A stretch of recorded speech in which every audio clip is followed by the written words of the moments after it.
राजू है ने साहब राजू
राजू मिठाई ये 10 रुपया दे रहे ग्राम जगदीशपुर नाव से। क्या कह रहे हैं? फरमाइश बोले रहे।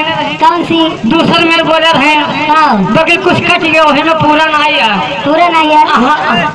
मैंने कट गया, भुलाई गए ना। अच्छा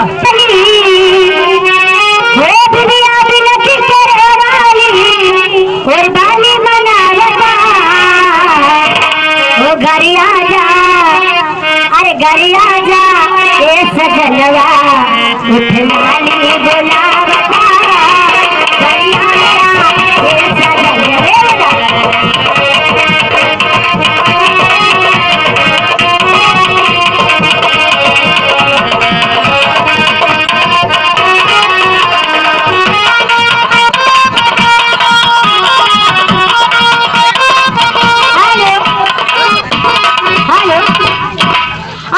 सामान ध्यान बारे बारे खींचे, अरे गद्दे सामान ध्यान बारे